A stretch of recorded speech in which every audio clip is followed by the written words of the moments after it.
শুভ মহালয়া।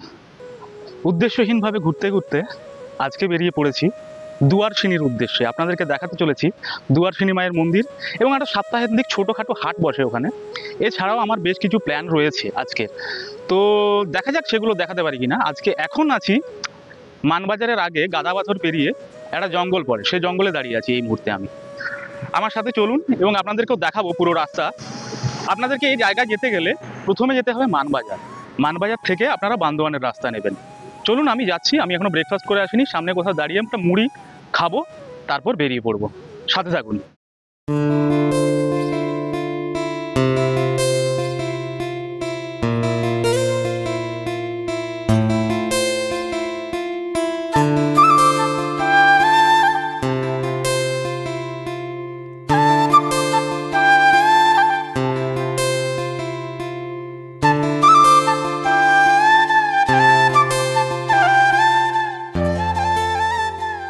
আমি যে সময়টাতে এসছি, অ্যাকচুয়ালি বর্ষাকাল শেষ হয়ে গেছে আর শরৎকাল শুরু হচ্ছে।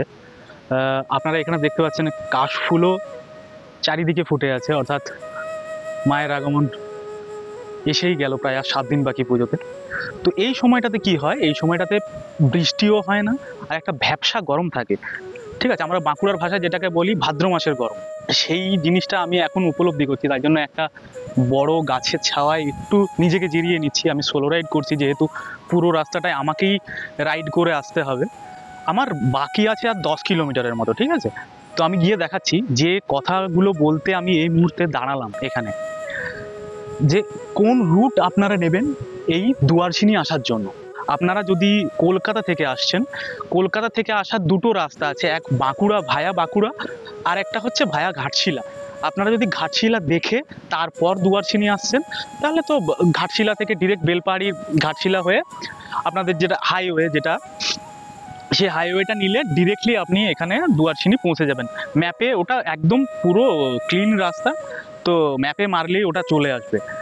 আদারওয়াইজ যারা বাঁকুড়া হয়ে ঘুরে আসতে চাইছেন, যারা মুকুটমণিপুর দেখে যেতে চান, সুতান দেখে যেতে চান, তাদেরকে বলবো আমি যে রাস্তাটায় এলাম সেই রাস্তাটায় আসতে হবে। এবার সেই রাস্তাটায় আসতে হলে আপনাদেরকে যেটা করতে হবে, প্রথমে আসতে হবে মানবাজার। মানবাজারে এসেই জিজ্ঞেস করবেন কাউকে, বা ম্যাপে, গুগল ম্যাপেও ঠিক রাস্তাই দেখাচ্ছে। আমি গুগল ম্যাপেও দেখলাম আসার সময়, যেটা হচ্ছে বান্দোয়ান। তো মানবাজার বান্দোয়ানের রাস্তা নিতে হবে।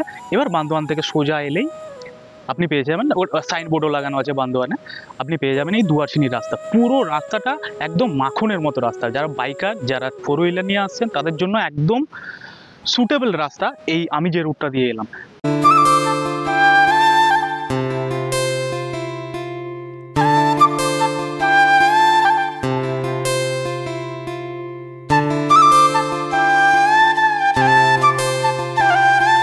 বন্ধুরা, আমি বেরিয়েই যাচ্ছিলাম, বাট যে জায়গাটায় বসে আছি সেই জায়গাটা একবার ঘুরিয়ে দেখাই। এটা পাহাড়, পাহাড় প্লাস জঙ্গল। তো এটার নিচেই আমি, এই একটা বড় অশ্বত্থ গাছ আছে, সেটার নিচে বসে আমি একটু জিরিয়ে নিলাম।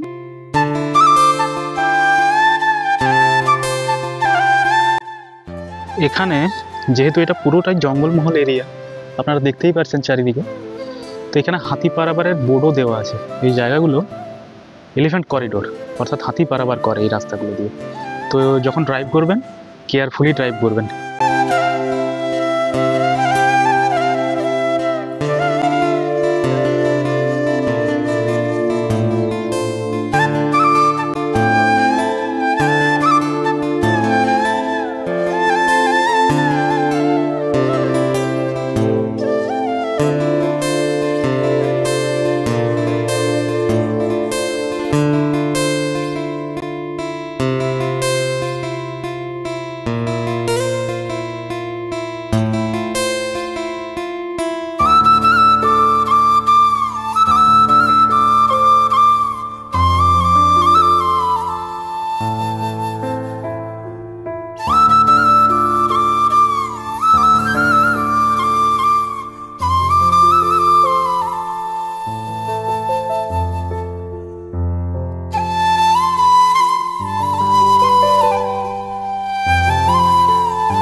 পৌঁছে গেলাম দুয়ারসিনী মায়ের মন্দির। এখানে এসে জানতে পারলাম এখানের হাটটা অ্যাকচুয়ালি বসে হচ্ছে বিকেলবেলা। আমি তো পৌঁছে গেছি প্রায় 12টা বাজে, এখন আমি ঢুকে গেছি এখানে। দেখা যাক আমি ততক্ষণ অবধি, মানে এই বসছে, আমি গিয়ে দেখাবো আপনাদেরকে।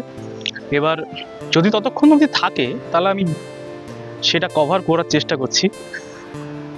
এই হচ্ছে মা দুয়ারসিনী মায়ের মন্দির, আদিবাসী সম্প্রদায়ের খুব জাগ্রত মন্দির। এখানে মা দুর্গা প্রতিমা নয়, শিলারূপে পূজিত হন।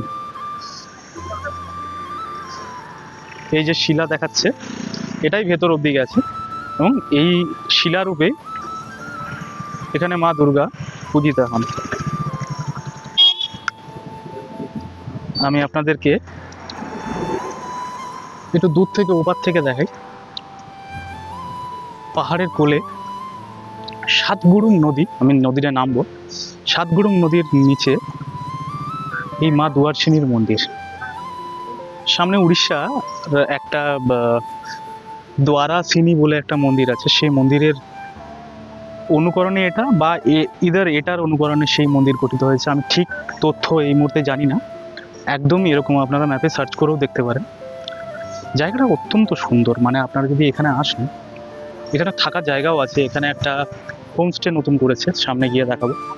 আর একটা সরকারি লজও আছে যেটা আপনারা বুক করে আসতে পারেন। বাকি ওই রাস্তাটায় ওখানে হাট বসে। চলুন আপনাদেরকে সাতগুড়ুম নদী এবং কেন এর নাম সাতগুড়ুম সেটা বলছি। আমি এখন নামছি সাতগুড়ুম নদীতে।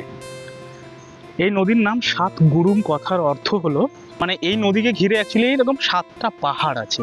তো 7টা পাহাড়ের কোল বেয়ে এই খরস্রোতা পাহাড়ি ছোট্ট নদী এই দুয়ারসিনী মায়ের মন্দিরের পিছন দিয়ে বয়ে চলেছে। আপনারা এখানে এলে এখানে স্নানও করতে পারেন, তবে পাহাড়ি নদী এবং রাস্তাটা দেখতেই পাচ্ছেন, একটু সাবধানে এখানে স্নান করলেও একটু সাবধানেই করতে হয়। এই হলো সাতগুড়ুম নদী, আর এই হচ্ছে তার চারপাশের পরিবেশ। দেখতে পাচ্ছেন ওটা দুয়ারসিনী মায়ের মন্দির ওখানে, আর ওই পাশটায় হাট বসে। এত দূর, মানে বাঁকুড়া থেকে এই জায়গাটা হচ্ছে প্রায় 100 কিলোমিটারের মতো, আমার বাড়ি থেকে প্রায় 120 কিলোমিটারের মতো। এত দূর এসে আপনাদেরকে জাগ্রত মা দুয়ারসিনীর দর্শন করালাম, সেজন্য অ্যাটলিস্ট আপনাদের থেকে এক্সপেক্ট করতেই পারি যে ভিডিওটা আপনারা শেয়ার করবেন। মানে আমি সোলো রাইড করি, আর সোলো রাইড করার অত্যন্ত ঝুঁকি আছে।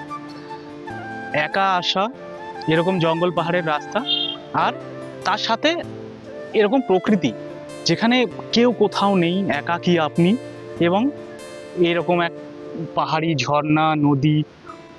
তো আমি আপনাদের কাছ থেকে জাস্ট একটাই জিনিস চাই, এই ভিডিওটা প্লাস মানে শেয়ার করবেন, প্লাস লাইক এবং কমেন্ট করে জানাবেন যে ভিডিওটা আপনারা কোথা থেকে দেখছেন। তাহলে আমিও অ্যাটলিস্ট বুঝতে পারবো যে এই শহর বা এই গ্রামের থেকে আমার ভিডিওটা দেখা হচ্ছে। আসার সময় রাস্তাটা তো আপনাদেরকে দেখালাম, আশা করি আপনাদের ভালো লেগেছে। পাহাড়ে ঘেরা রাস্তা, আমি ক্যামেরায় কতটা যে দেখাচ্ছিল আমি জানি না, বাট আমি গাড়ি নিজে চালাচ্ছিলাম, আমার হেলমেট মাউন্ট নেই, তো এই জন্য একটু অসুবিধা হচ্ছিল। আশা করি আপনাদের ভালো লেগেছে। বন্ধুরা, ওয়েস্ট বেঙ্গল পেরিয়ে এই মুহূর্তে আমি ঢুকে গেলাম ঝাড়খণ্ড রাজ্যে। এখানে সাইনবোর্ড লাগানো আছে, you are living West Bengal, thank you, visit again.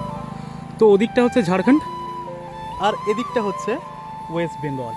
এটা বর্ডারেই পড়ে এই সাতগুড়ুম নদী এবং তৎসংলগ্ন দুয়ারসিনী মায়ের মন্দির।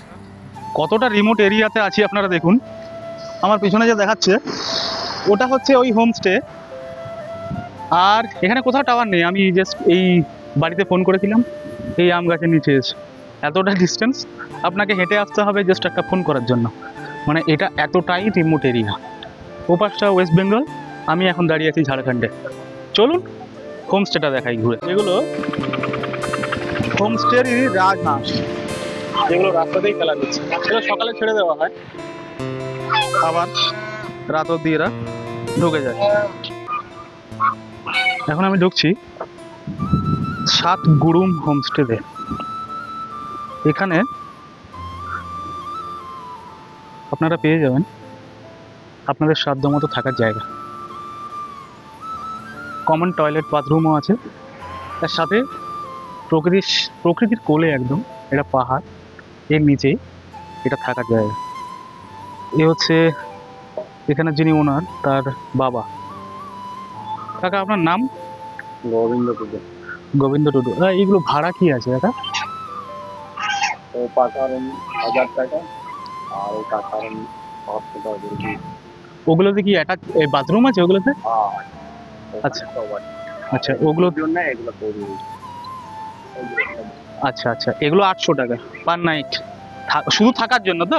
কজন থাকতে পারে এগুলোতে? 3 জন থাকতে পারে।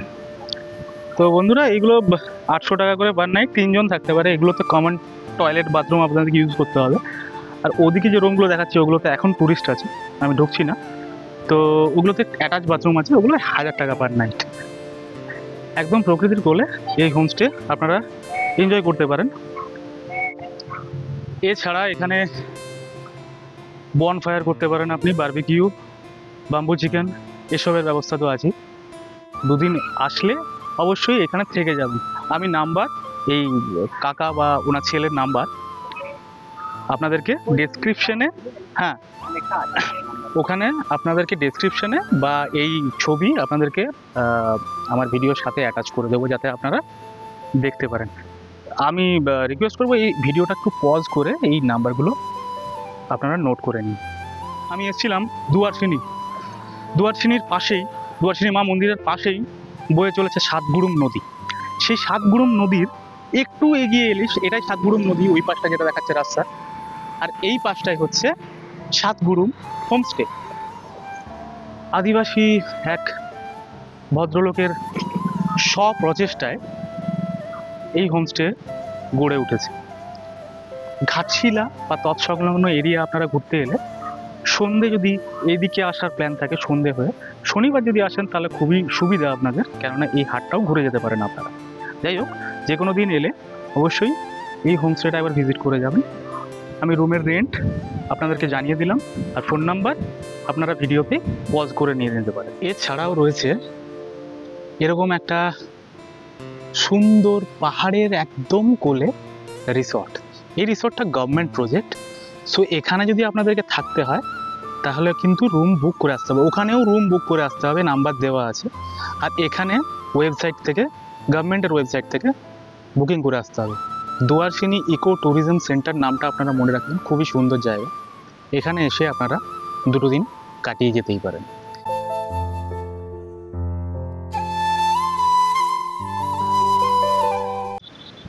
এখন আছি দুয়ারসিনি হাটে।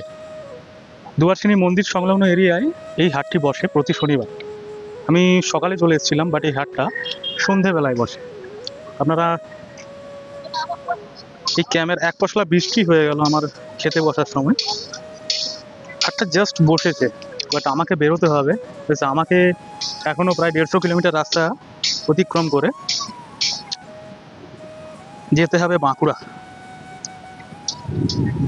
আমি ছোট্ট করে একটা ভিডিও থ্রু দিয়ে আপনাদেরকে দেখাচ্ছি এই হাটে কী কী পাওয়া যায়। মাছ, মাংস, শাক সবজি এবং নিত্য প্রয়োজনীয় জিনিস, এই সব। আমি যে গ্রামগুলো ঘোরালাম একটু আগে, আরেকটা ভিডিও করা আছে, সেই ভিডিওটা আপনারা পেয়ে যাবেন 2-3 দিন পর। খুবই ইন্টারেস্টিং ভিডিও, সেই ভিডিওর জন্য ওয়েট করুন আর চ্যানেল সাবস্ক্রাইব করুন। চলুন ঘুরে দেখাই। আশেপাশের সব যত ছোট গ্রাম আছে তাদের নিত্য প্রয়োজনীয় জিনিসের জন্য এই হাটটাই তারা ব্যবহার করেন। এখানে শাকসবজি, এই জাস্ট হাটটা বসছে, তো আমি সেরকম কিছু দেখাতে পারবো না। চপ, সিঙ্গাড়া, তেলে ভাজা, ঘুগনি, হ্যাঁ এসব থেকে শুরু করে মহুয়া, হাড়িয়া এসবও পাওয়া যায়। আমি সেই ভাইদের জন্যও বলে দিলাম। যাই হোক, যে বিল্ডিংটা আপনারা এখানে দেখছেন, এটা মাওবাদীরা ব্লাস্ট করে দিয়েছিল কোনো এক সময়, তো এটাও সরকারেরই বিল্ডিং ছিল।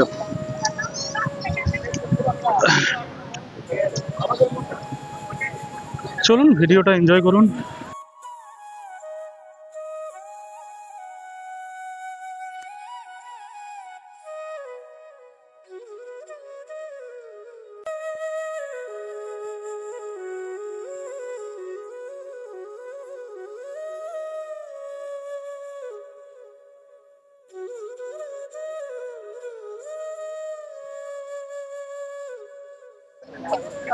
আগের বার আমি আপনাদেরকে দেখিয়েছিলাম পোড়াডির হাট, সেই গ্রামের মতো এখানেও লড়াই করার মুরগি নামানো আছে। হাটটা এইসবে বসছে। তো এটা সন্ধ্যে 7টা অবধি হয় যতদূর শুনলাম স্থানীয়দের কাছ থেকে। যারা বাইরে থেকে আসছেন তাদের এই হাটটা বেশ ভালোই লাগবে। বাকি আমার যারা গ্রামের বন্ধু বা গ্রামে বাড়ি তারাও এসে একবার ঘুরে যেতে পারেন। এই জায়গাটা এই হাটটার জন্য নয়, প্রকৃতিটার জন্য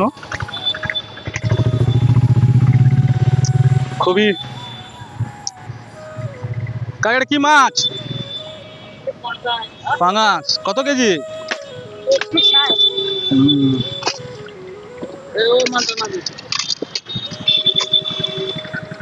তো আশেপাশে যতগুলো গ্রাম আছে এখানে